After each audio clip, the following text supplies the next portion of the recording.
The Selfish Path to Romance. Download Chapter 1 for free at drkenner.com and at amazon.com. Welcome, Kathy. Kathy, you're having some problems. Your son's having some problems, I guess. No, it's my 6-year-old daughter. Oh, it's a daughter. Okay. Yes, my little pumpkin. Okay. And tell me what's going on.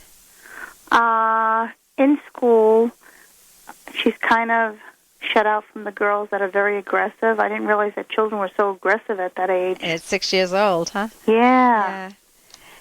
So it's not that I want to make her popular, but I want to make her secure.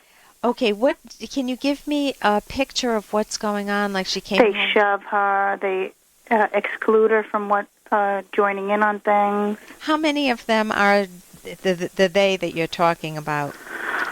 4. There are 4 of them. Okay. Mm-hmm. Okay, that seems a lot more manageable than 26 of them, huh? Yes. So tell me about these 4. Tell me who. Well, the first I look at their parents, and the parents are very aggressive too. So that's probably why the child is very aggressive too. They're pushy, they're shovey. Yeah, but give me a scenario. Do they come to your house at all to play? Does she just deal with them in the school? But just deals with them in the school. So she goes to school. How many kids are in the class? 24. 24. So out of the 24, 20 are okay. Yes. And 4 are bullies. Yes. And why are they picking on her, or are they also picking on some of the other 19 kids? They might be. I don't know. I just saw it today because I was on the class trip, and it annoyed me and it bothered me. What did you see? Tell me what you saw in the class trip. One girl in particular was very aggressive. My daughter was trying to get into the line to line up to get going, and she kept stepping in front of her and wouldn't let her actually get in the line. So your daughter does what at that point? Nothing. Nothing. She just lets her get in the line in front of her? Okay, one of the skills that she can use, although is the girl much physically bigger, much bigger than yes. she is? Any idea why they're picking on your daughter? And then I'll get to the skills. No. Okay, kids. Just that the teacher says that they're very cliquish. But notice when you when you name that there are only 4 girls, and you can actually name them. What are the 4 names? Christina, Mackenzie, Joanna, and Faza. Okay, and so once you get it down to 4 girls, it seems much more manageable. Correct. So Christina, Mackenzie, Faza, and there was one more? Joanna.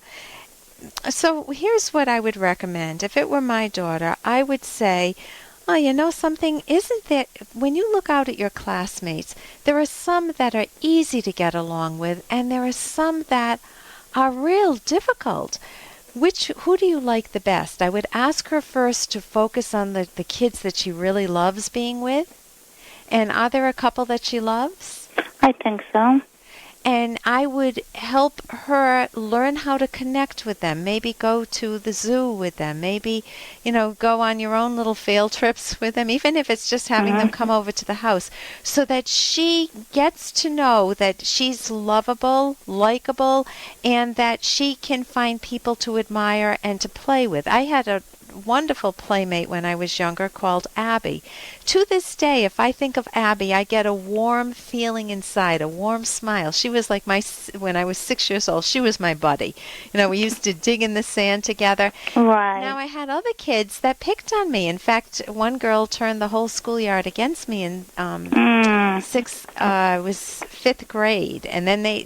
And it was too much for me to handle. And at that point, I needed teacher intervention and parental intervention. My parents had to go. I was too shy, and I didn't know how to deal with it. So my parents went, and the teachers asked the teacher. I remember the teacher, Mrs. Fisk. She asked all the girls to stay after school. So the Christinas, the Mackenzies, the Fazes, and the Joannas. Had to stay after school, but she said, this is not, you're never to do this. She set moral standards for the girls. Okay. She actually sent me out to clap the erasers while she talked to the other girls. I think that might be part of the problem, because the response from her is that she's telling me, well, they're very cliquish. Okay, so what are you doing to break that up? Yes, at a certain point, it's really the teacher's responsibility, but that doesn't leave your child powerless. Now, here are the skills that kids need and adults need. Hey, I got to interrupt this because we've got to pay some bills. 30 seconds, that's it. A very quick ad, and then Ellen will be back. Romance. Ugh, I wish guys knew more about what we want from a relationship. Boy, I wish I knew more about what I want. Where's that ad I saw? Here it is. The Selfish Path to Romance. A serious romance guidebook. Download Chapter 1 for free at selfishromance.com and buy it at amazon.com. The Selfish Path to Romance. That is interesting.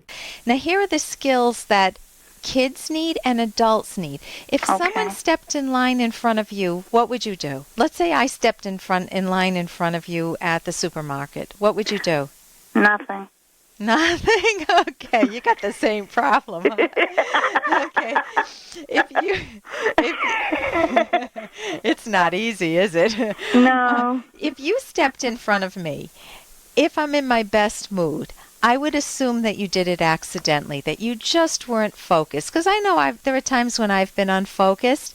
Yes. And so I would treat you as someone similar to me, as one of the good kids in the class. And I would say to you, I'm not sure if you're aware of it, but I'm in line. And what might you say if I said that to you? I would say, I'm sorry. I'm sorry, and what would you do? Just stay there? No, move. You would go to the end of the line. So I assume benevolence. I assume that you're a good person first. Okay. If you're a bully, then if I approach you nicely, what does that do to you? If you're now the Mackenzie, and I be Mackenzie for a moment, and I say, Mackenzie, I'm not sure if you're aware of it, but the end of the line is in the back. I'm not moving. I'm here. Okay, I guess that's your choice. Now, I might not try to force Mackenzie to She move. actually was bold enough, and I don't know how anybody else is raising the kids, but she was actually brazen with me, this child. And what did she say to you? I said, excuse me, my daughter's going to stay here. Please move over and let her get in the line. Okay, well, now And she stepped in front of me. I would say... And I said, woo! Okay, well, I wouldn't say the woo. I would just say to her, No, I didn't say woo. I said woo in my mind. Okay, wonderful. I would say to Mackenzie, you may want to try to figure out why you do that. It seems important to you to step in line in front of people. I wouldn't say my daughter. I would say in front of people. And so sometime in private, you may want to think about what's going on with that, because it's not likable. And I might just say something to her like that. What have I done there? Nothing. But have the 6-year-old tell her that? No, but I'm saying you could tell her that. As an adult, you help a child self-reflect. Mackenzie, you have options, and you may, and I don't know why you're doing this, but it isn't that cool. Maybe you can try maybe you can give this some thought. Right now, you need to go to the back of the line. I would be firm and just tell her. And what would she say after that? I'm not moving. You can't make me move. And I'll say, Mackenzie, I'm a chaperone here, and let's work together on this. This is a line. We're doing things fair. If someone cut in front of you, Mackenzie, I would be saying the same thing. Okay. Now there are books. There are skills that she can learn. There's the book that I always say is. I'm writing as you're talking. You can go to my website, drkenner.com. The book that's the gold standard of parenting is How to Talk So Kids Will Listen and Listen So Kids Will Talk. It gives a lot of skills to help kids stand up for themselves, to speak their own minds. And for you, too. As a parent, you need to be able to do that. For more Dr. Kenner podcast, go to drkenner.com and please listen to this ad. Here's an excerpt from The Selfish Path to Romance by psychologists Drs. Kenner and Locke. If your romance suffers from fatigue in either partner, discuss ways to ease your daily burdens you face. Is there an agreed-upon division of labor for housework and childcare? Would hiring a babysitter help? Are the children old enough to pitch in more around the house?